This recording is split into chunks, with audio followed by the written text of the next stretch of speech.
Welcome to the class. Today, we are going to look at some examples illustrating clauses and sentences in normal speech, that is, in regular speech. As you know, when we speak, we express our ideas, thoughts, and we communicate with others involving several strategies. But the fundamental tool for communication is a sentence. There are several types of sentences. Sentences together construct a discourse, and discourse is important for communication. So, looking at different types of sentences and what the difference between a clause and a sentence, we are going to talk about how to construct a discourse, and in turn we are going to see from a context, from the example of a context and from the discourse, how we use different types of sentences without being aware of them. At the same time, we are going to look at it, how they appear, how we put them at use when we are not consciously looking at them, and we are also going to look at how the mind processes them. Everything that I am going to tell you is based on how our mind is going to process this information. So let's see clauses and sentences afresh based on some illustrating examples. Here they are. As we know, a sentence is a clause too, and a clause can be a sentence. The difference is we call a clause a sentence when it has independent status, and when sentences are embedded within another sentence, then in such a situation, such a sentence is called a clause. So, by definition, an embedded clause or a subordinate clause is a clause, and therefore they are called clauses. So, we can say an embedded sentence or a subordinate sentence is an example of a clause. Since several finite clauses, finite sentences can also be clause, so we call a sentence also sometimes clause. So, if you want to make a strict distinction, an sentence with an independent status with a full stop is a sentence, and a sentence embedded within another one as an object of the verb or as the subject of the sentence or at any position in a sentence can be called a clause, an embedded clause. So today we are going to illustrate these things on looking at some context. So let's look at this example. Please pause for a moment here and read this. This excerpt is taken from some speech, some normal conversation from a discourse, to show you how people make presentations. That is how people speak. A presentation of how people speak. So, how do we read it? I'll read it once for you, and then we go and discuss what is in the learning that is intended from this speech, this short text. Everyone needs a coach. It doesn't matter whether you are a basketball player, a tennis player, a gymnast, or a bridge player. My bridge coach, Sharon Oswer, says, there are more pictures of the back of her head than anyone else's in the world. Sorry, Sharon. Here you go. We all need people who will give us feedback. That's how we improve. Unfortunately, there is one group of people who get almost no systematic feedback to help them do their jobs better. And these people have one of the most important jobs in the world. I'm talking about teachers. This is somebody's opinion. Let me give you a disclaimer here. It's not true that teachers don't get feedback. But it's somebody's opinion. It's a text. And I recommend you to read this several times. Look at this. Everyone needs a coach. This is an example of a simple sentence. It has a subject. It has a verb. The verb has an object. It's a good example of a canonical sentence. It doesn't matter whether you are a basketball player, a tennis player, a gymnast, or a bridge player. This is an example of another type of sentence. My bridge coach, Sharon Osberg, says there are more pictures of the back of her head than anyone else's in the world. This is complete sentence. And then again we say, than anyone else's in the world.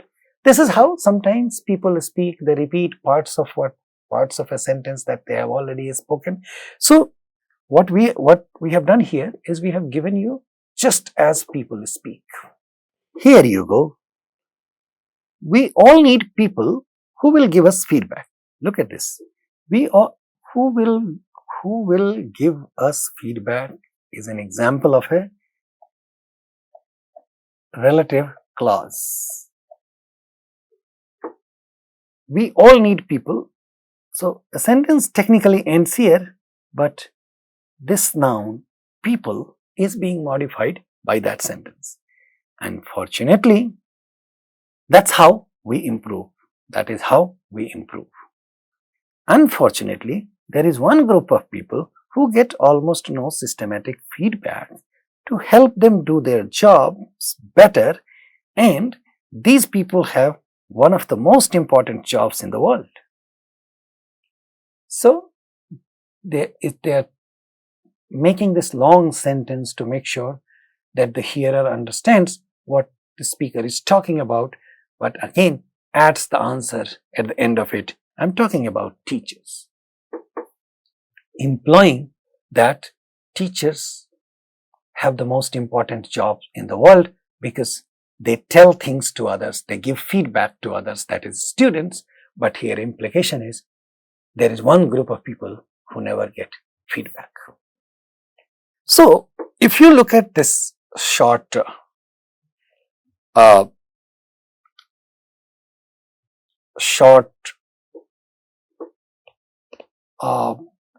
excerpt, what you need to do from this is look at the types of sentences that are used here. Look at the clauses. How many of these sentences have got a subordinate clause? How many of them are connected with commas? How many of them are examples of simple sentences, complex sentences, and so on? Take a note of this when you are doing these exercises. I'm going to show you another one.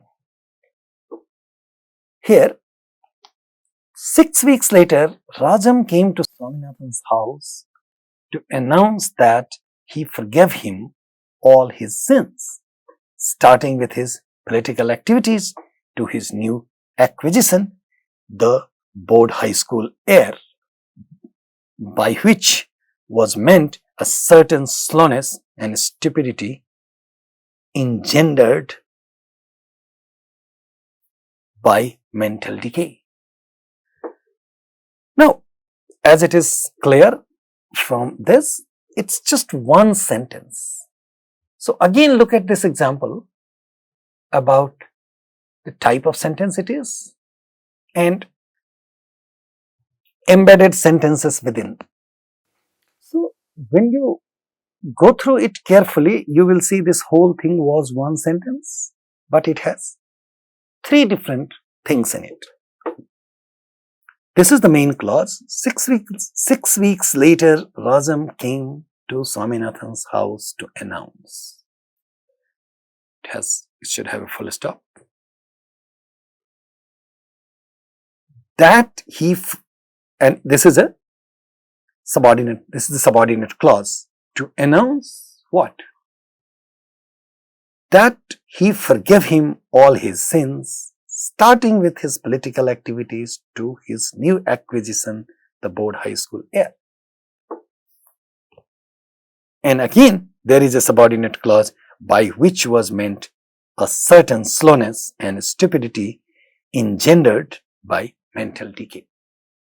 This is an excerpt from Swami and Friends. But these excerpts tell us how in written language or in spoken language we use sentences. We don't use simple sentences all the time. We don't use a sentence like we see here, everyone needs a coach. I need to go. I like fruits. People usually don't talk like this. We take examples of simple sentences to demonstrate the point about a sentence, the point of learning. But when we are actually talking about a real life situation, a context, people actually use complex sentences, several types of clauses, a sentence with several clauses within it, commas and all, repetition and all kinds of things. But the beauty of this discourse is the speaker's intention is clearly received by the hearer without any ambiguity. Even if there is any ambiguity, that we can assume, imagine, the receiver's mind, that is, hearer's mind, has no ambiguity of any sort at all. So, again, when you go into the details of this, you see, I'm keeping these terms independent clause, or by that we mean matrix clause or main clause. These are the terms that are used for the main sentence. So, if there is a sentence which is a subordinate clause, which is embedded within something, so that embedding has to happen somewhere. So, where the embedding happens, that is called main clause. And main clause contains the embedded clause as well. Now, so here you see that he forgave him all his sins, starting when it's counting the sins, starting with his political activities to his new acquisition. What is that? New acquisition, the board high school air, etc. So, this is a subordinate clause, and here it's an example of it has a nominal function. This particular clause has nominal function because this is an object of this announce. 6 weeks later, Rajam came. You see, came is an intransitive verb. It don't need any object. So, came to Swaminathan's house. So, that's the location. To Swaminathan's house is the location. So, this is kind of a required adjunct. Then you have another one, to announce. To announce. Announce is a transitive verb. It's a clause, but it's an here to announce that he forgave, and all these things here in B that you see is the object of the verb, object of the word announce. So, it's called a subordinate clause. It has nominal function. So, just pay attention to this part, working as an object of the verb announce. You can leave this thing aside. Here again another subordinate clause working as an adjectival clause here, which is where the function is to qualify the noun air in B. So, just like you can say this word B is the subordinate clause for the noun announce. C is the subordinate clause for air, which has an adjectival function. So this tells you about the descriptions here. With these examples, we are trying to illustrate how sentences and clauses work with each other. The analysis that you have seen that we have done for one sentence from Swaminathan and Friend, we want you to do the same analysis here for yourself.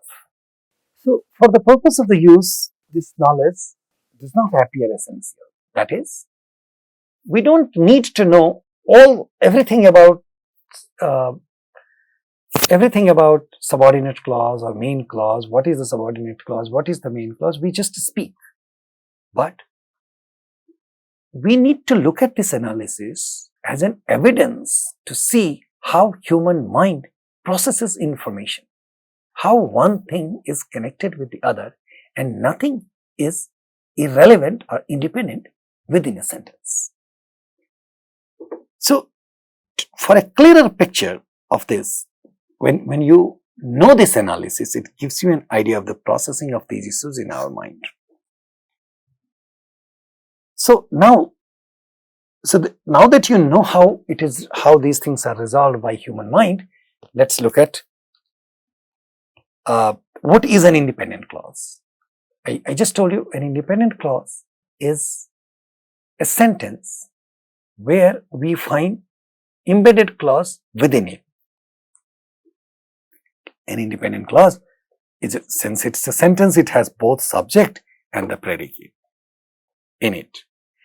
Structurally, it doesn't depend on any other clause. So, one of the features of independent clause or main clause or matrix clause is it cannot be dependent on another one. If a sentence is dependent on something, if a sentence is embedded within something, then it becomes subordinate. So, a main sentence is essentially an independent clause.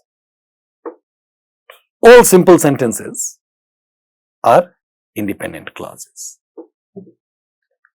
Or we don't need to call a sentence a clause or independent clause unless it has or until it has another sentence embedded within it. So, look at some of the examples again of this and see how it works. Water freezes at 0 degrees centigrade. So, this is an example of a sentence. Water boils at 100 degrees centigrade. Sun rises in the east. These are examples of simple sentences. Circling the airport for a long time in the sky, the plane was finally allowed to land. Here the sentence is the plane was allowed to land.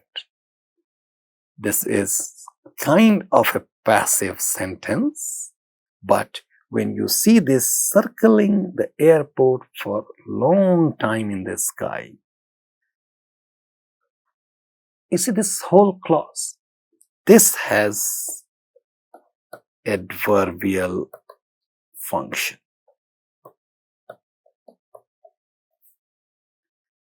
So, look at another one. All the discoveries and innovations of the 20th century, such as from aircraft to pressure cooker, from landing on the moon to the atom bomb to personal computers, etc., have not made human beings happier. So, all the discoveries and innovations of the 20th century. So, here is the main sentence. Only this much is the main sentence. All of this have not made humans happier. What you see here embedded, such as from, so these are the types of discoveries and innovations being counted. So, they simply make a sentence complex. But if you look deeper into it and understand it in the sense that you can separate elements of a sentence, finding the crux of a sentence is not tough, provided you know about the subject and the predicate and verb in the predicate and the essential elements and its the relationship of non-essential elements with the verb in the predicate. It becomes clearer to you, and then you start looking at every sentence as an example of a sentence, a simple sentence. Structurally, you cannot get lost, no matter how complex a sentence is, how difficult, how irrespective of the ideas presented in the sentence. Do something which is, you just have to find instances of independent clauses, that is main clauses, matrix clauses, and we are putting an answer at the end of it. So check your answer if you have found that. Here is the example. At this point, you need to pause, slow down, and read the whole thing very carefully.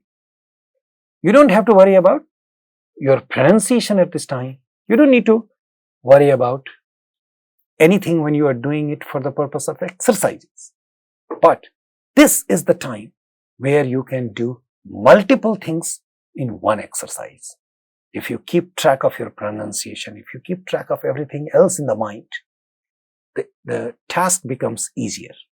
And you also get to see how human mind processes all the information that you have learned so far simultaneously.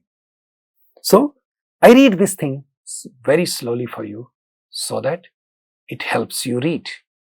When I stop, you again stop and try, listen to me first, and then try reading it again for yourself.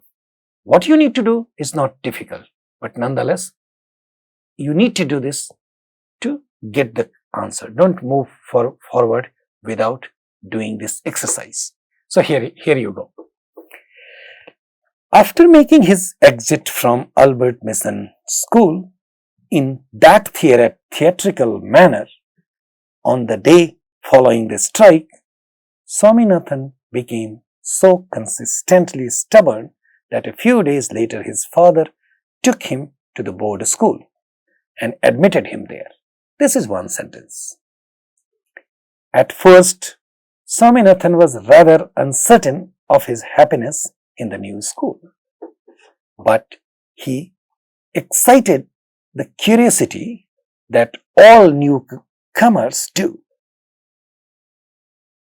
and found himself, to his great satisfaction, the center of attraction in second C. All his new classmates, remarkably new faces, often clustered around him to see him and hear him talk. He had not yet picked the few that he would have liked to call his chums. He still believed that his Albert Mission set was intact, though since the reopening in June, the set was not what it had been before. Shankar disappeared, and people said that his father has been transferred. Somu was not promoted, and that meant he was automatically excluded from the group. The law being inexorable in that respect. The P was promoted, but he returned to the class exactly 3 months late, and he was quite full up with medical certificates, explanations, and exemptions. He was a man of 100 worries now, and passed his old friends like a stranger. Only Rajam and Mani were still intact as far as Swaminathan was concerned.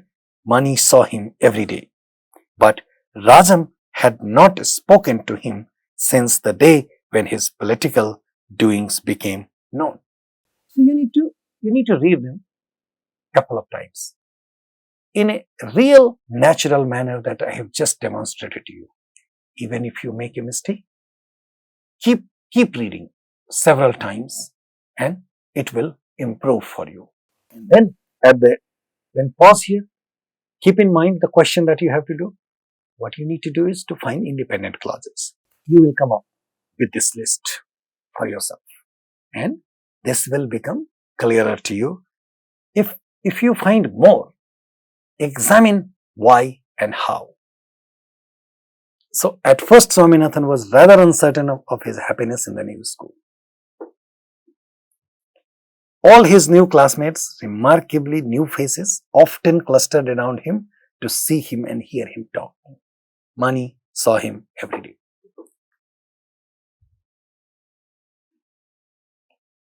Now, we need to take a stock of what we mean by a simple and a compound sentences. As you know, an independent clause can be a long one or short, can have multiple phrases, etc., but it has only one verb with it. At this point, I want you to know that the information that we have learned, that a sentence has a subject and a predicate, becomes handy. What do we know about a sentence? A sentence has two parts. One, a subject, and one, a predicate. These are two essential parts of a sentence. So, every sentence must have a subject, even when certain subjects do not appear on the surface, like the subjects of imperative sentences or subjects of co-indexed subjects of a non-finite clause. In all such cases, if it is dropped, there is a reason why they are dropped, but the subject positions are available. So, when we say a sentence must have a subject, what we mean is, structurally speaking, a sentence has a subject position. In spoken language, if it is dropped out, if it is not pronounced, there is a reason for that. And that absence does not count as absence. Similarly, within a predicate, you can have only one verb. And by that, what we mean is, as far as English is concerned, that verb will do all the functions, all the rituals with the subject. So, any sentence will have only one verb. If you find more verbs within a sentence, they are either verbal, they have nominal features, they are verbal nouns, gerunds, or another clause, a verb within another clause. So, that you need to know, and then you will get the understanding about an independent clause, a matrix clause, a sentence clear. So, basically, a sentence becomes complex. It's called complex only when it has an embedded clause in it. So, but on the other hand, we see two or more independent clauses can be joined together by and, or simply by a comma. These things are called compound sentences.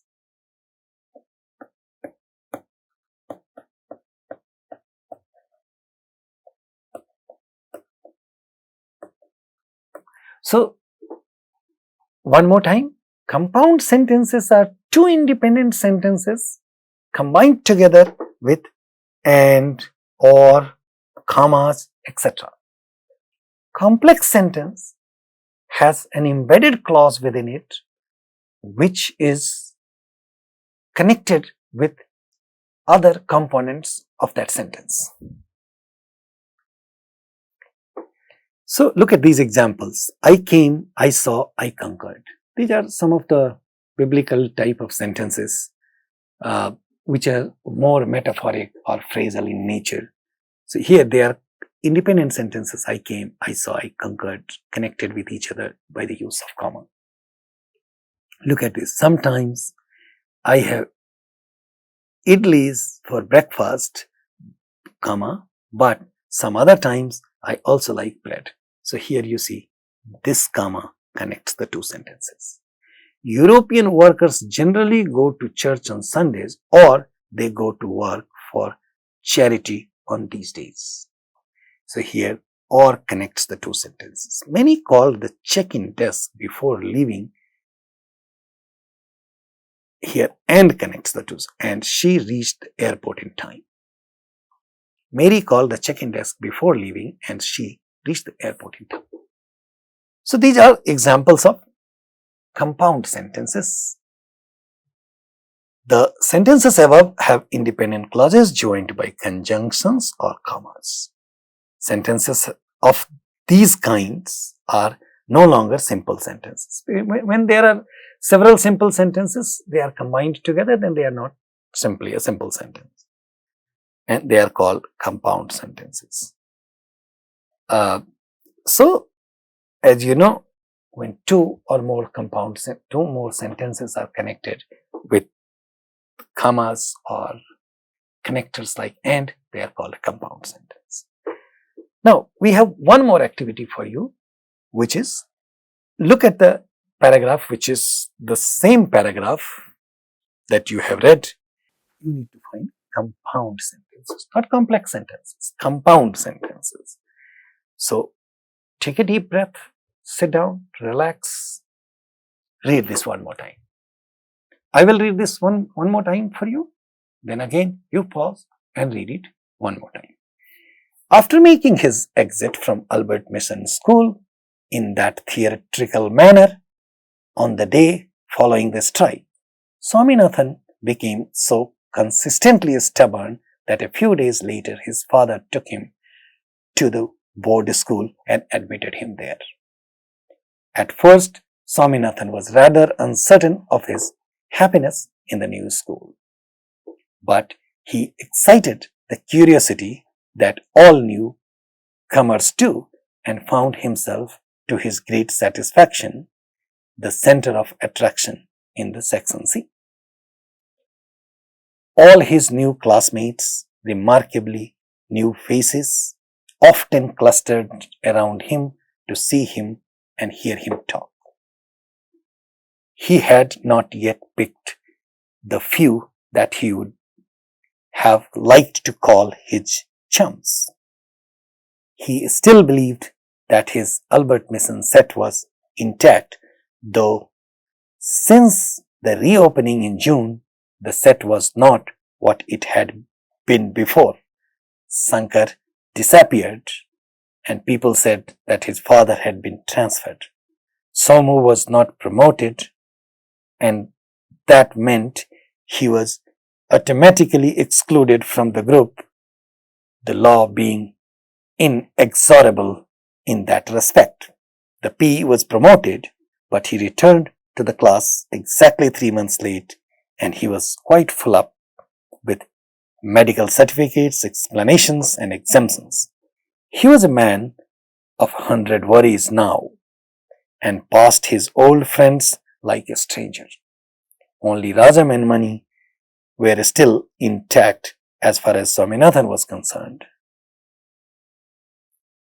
Money saw him every day, but Rajam had not spoken to him since the day when his political doings became known. This is just reading. Now read again to find compound instances of compound sentences, in the sense that what are the examples where you have commas and or used to connect various sentences. With that, I suggest you to look at sentences carefully and observe when people speak. Observe yourself. And you don't have to memorize these notions of complex sentence or compound sentence or main clause or subordinate clause and so on. But an understanding of what these things mean help us understand the processing of human mind, which has dramatic impact on how we are going to be speaking, how they have impact on when we use the language in the real world.